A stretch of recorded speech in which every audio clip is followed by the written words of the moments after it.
You never notice these details in The Incredibles because they become visible only if you pause the movie at the perfect moment. But this video will fix that, and in the next few minutes, you will see some really crazy things in the movie that you never saw before. Okay, let's start with a really strange moment that you can notice only when you pause the first Incredibles movie. After Mr. Incredible saves the train that was about to fall off the broken track, he arrives late to his wedding with Elastigirl. The ceremony is small, and on the guest seats, we see only 5 supers. But who are these people? At first, they look like background characters, but they're actually real supers. Here we see Gazerbeam, Dynaguy, Stratagale, Thunderhead, and Metaman. But here is something strange. If they were close enough to Mr. Incredible to be the only guests at his wedding, why do we never see them again in the movie? We find out the answer from Edna. Remember how she warns Bob to never have a cape in his superhero suit? That's when we realize that all these supers died because of their capes.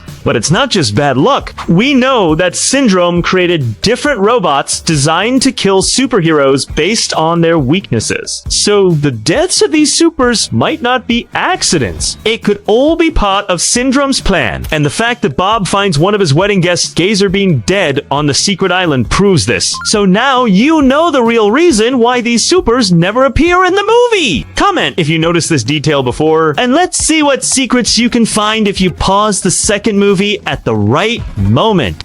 So we know that the Incredible family moves to a motel. After the Protecting Superheroes program is shut down, life becomes very hard. The Incredibles have no home and no money. But something unexpected happens. The family's best friend Lucia shares that a rich man named Winston has invited them to join a new program to make superheroes legal again. Lucia's hands Bob a business card with Winston's name and the company address. But if you pause for a moment, you will notice something strange. The address on the card shows 1200 Park Avenue. At first, it looks like a random address, but it actually has a hidden meaning. This is the real address of Pixar Animation Studios in California, the company that created the Incredibles movies. Comment below if you tried to call the number on this business card, and let's pause the next moment in the first Incredibles movie that will surprise you even more. At the beginning of the movie, we see a thief on a rooftop going through a purse he just stole. Then, Mr. Incredible shows up and the thief pulls out a gun. But before he can do anything, Elastigirl punches him from the left and knocks him down. But here is something you didn't notice.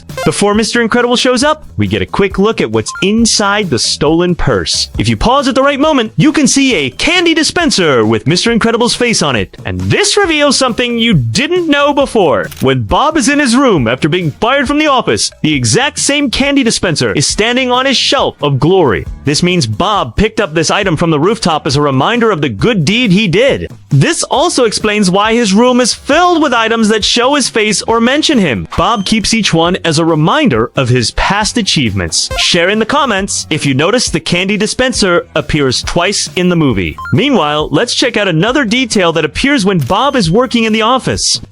After superheroes get banned, Bob has to work at an insurance company that he truly hates. One day, his boss calls him into the office because he believes Bob shared company secrets with clients and caused the company to lose money. The boss gets angry and threatens to fire Bob right away, pointing to the company rules on paper. But something on this paper is strange. If you pause at the right moment, you can notice that the paper says employees are required to pay for their own office supplies, including pencils, erasers, paper, photocopies, and more. They also have to pay for parking by the hour, and even electricity and phone calls are taken from their paycheck. Now it's clear why Bob absolutely hates working at this company. Comment below if you notice what was written on the paper, and let's move on to another hidden detail that appears in the very beginning of the movie. We know that before Syndra became the villain, he was actually a huge fan of Mr. Incredible. He even called himself Incrediboy and said he was Mr. Incredible's #1 fan. And here is where it gets strange.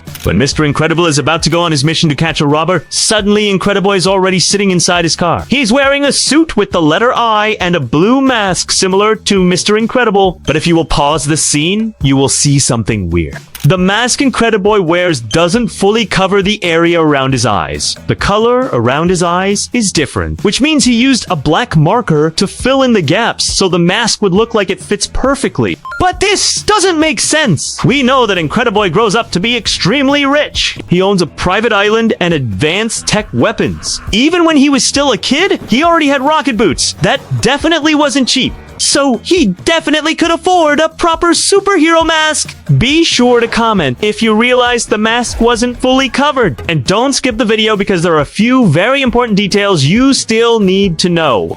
After Mr. Incredible receives the message from Mirage inviting him on a mission, he travels to a secret island to shut down an omnidroid that's gone out of control. The robot attacks Mr. Incredible because it was created to kill superheroes. But something doesn't end here. We know that Syndrome created many different versions of the omnidroid, each one designed to kill a specific superhero based on their weakness. But this omnidroid wasn't actually made to kill Mr. Incredible. From the start, this omnidroid is lava-proof, and its main job is to push Mr. Incredible into the lava. So who was this robot really designed to kill? Lava is actually Frozone's weakness, and not Mr. Incredible's. And if you pause at the right moment, you will see that the omnidroid's blue eyes also match Frozone's color suit, which means the robot was designed to kill Frozone. That's why it failed to get rid of Mr. Incredible, and that's why the new robot in the city appears with a red light. This one was originally made to kill Mr. Incredible. Did you notice this detail before? Be sure to answer in the comments. And take my greetings, because now you've passed the point where 99% of viewers usually leave the video without watching until the end. That's a big loss for them, because the next few details are saved especially for the best subscribers of this channel.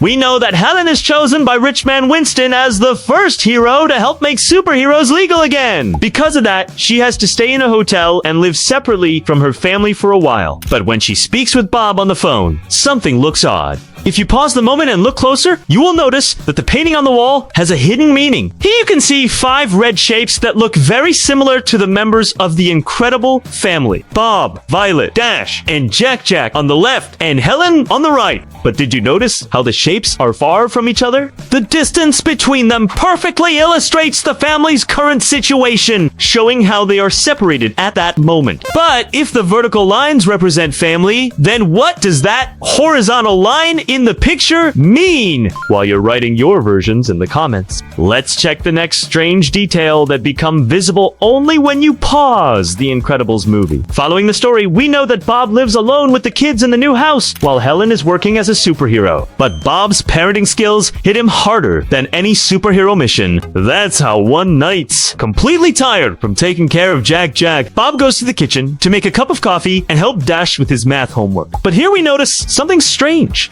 If you pause this moment, you will see that the coffee cup Bob uses has the logo of the insurance company he worked for in the first movie. And this makes no sense. The house where the Incredible family lived in the first movie was destroyed. After that, they moved to a hotel and then to this new house. So how could a cup from a job Bob hated so much end up in the new house? Waiting for your versions in the comments. But there is one more really crazy detail that the animators of The Incredibles hid inside the movie, and you can notice it only if you pause at the right moment. After Elastigirl saves a train from the screenslaver attack, she is invited to a TV program to talk about the rescue. But suddenly, the screenslaver hacks every screen in the studio, and Elastigirl realizes that the ambassador is in danger. She rushes out of the building and jumps into the ambassador's helicopter, and there, she finds the pilot already hypnotized by the screen, but on the pilot's uniform, there is a strange detail. If you pause this moment, you will notice colorful shapes on the jacket, but these are not flags or medals. These shapes actually represent 20 Pixar movies that had been released at that time.